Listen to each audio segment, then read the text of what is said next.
Di sebuah desa yang dikelilingi oleh pegunungan hijau, hiduplah seorang lelaki bernama Riko.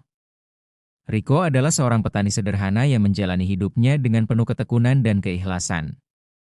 Setiap pagi, ia bangun sebelum matahari terbit, bekerja keras di ladang miliknya yang tidak terlalu luas, menanam padi dan sayuran untuk menghidupi dirinya dan keluarganya. Meskipun hidupnya sederhana, Riko selalu merasa puas dengan apa yang ia miliki. Riko tinggal bersama istrinya, Sinta, dan dua anaknya yang masih kecil.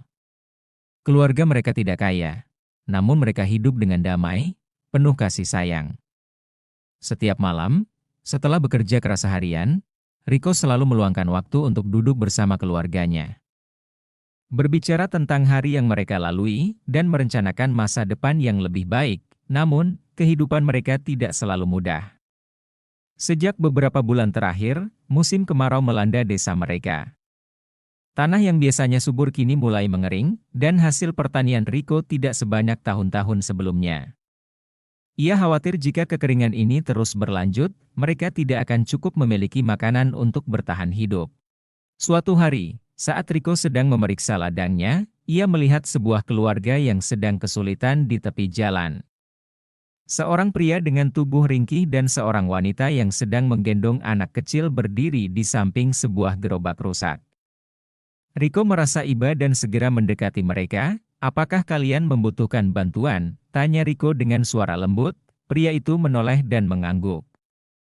"Kami sedang dalam perjalanan jauh dan sudah kehabisan bekal. Kami tidak tahu harus pergi kemana," jawabnya dengan suara lemah. Riko merasa sangat tergerak oleh kondisi mereka. Meskipun dirinya sendiri sedang kesulitan, ia tahu bahwa ia tidak bisa menutup mata terhadap orang yang membutuhkan. Dengan tanpa berpikir panjang, Riko mengundang mereka untuk datang ke rumahnya.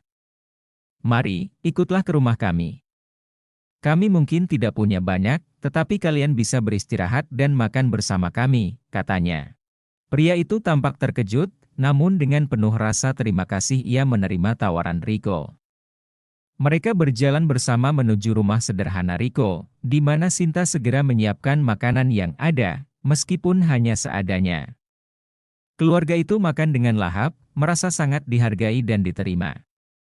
Sinta, meskipun terkejut melihat tamu yang tidak dikenal, tidak ragu untuk menyambut mereka dengan senyum dan keramahan. Setelah makan, pria itu mengucapkan terima kasih dan hendak melanjutkan perjalanan.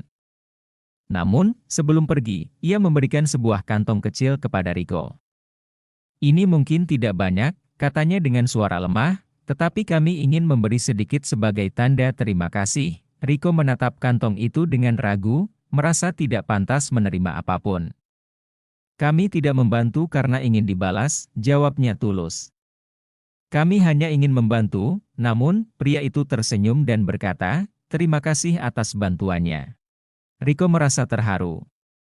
Ia tahu bahwa keikhlasan dalam membantu orang lain adalah sesuatu yang sangat berharga, dan meskipun ia tidak mengharapkan balasan, ia merasa bahwa ia telah melakukan hal yang benar. Beberapa minggu kemudian, saat musim kemarau semakin parah dan tanah semakin kering, sebuah keajaiban terjadi.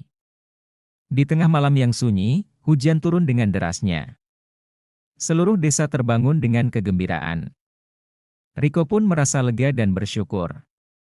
Hujan yang turun bukan hanya menyirami tanahnya, tetapi juga memberi kehidupan baru bagi ladang-ladang petani di desa itu, termasuk ladang milik Riko. Tidak lama setelah hujan, sebuah surat datang dari pihak pemerintah desa yang memberitahukan bahwa mereka akan memberikan bantuan berupa benih dan peralatan pertanian kepada petani yang terkena dampak kemarau panjang. Riko merasa sangat terkejut dan takjub. Meskipun ia tidak pernah mengajukan permohonan bantuan, ia menerima bantuan itu dengan penuh rasa syukur. Hari-hari berlalu, dan dengan bantuan hujan dan benih yang diberikan pemerintah, hasil panen Riko meningkat pesat. Tanah yang tadinya tandus kini kembali subur, dan keluarganya dapat kembali hidup dengan lebih baik. Namun, yang lebih berharga bagi Riko adalah perasaan damai yang ia rasakan di dalam hatinya.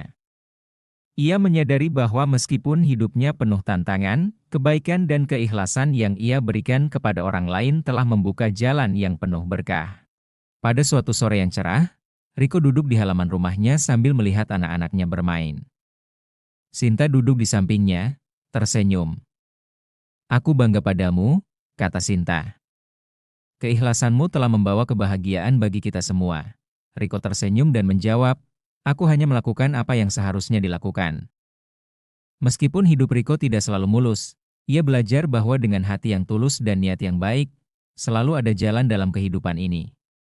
Keikhlasan yang ia tunjukkan kepada orang lain membawa kebaikan, bukan hanya bagi dirinya sendiri, tetapi juga bagi mereka yang ada di sekitarnya.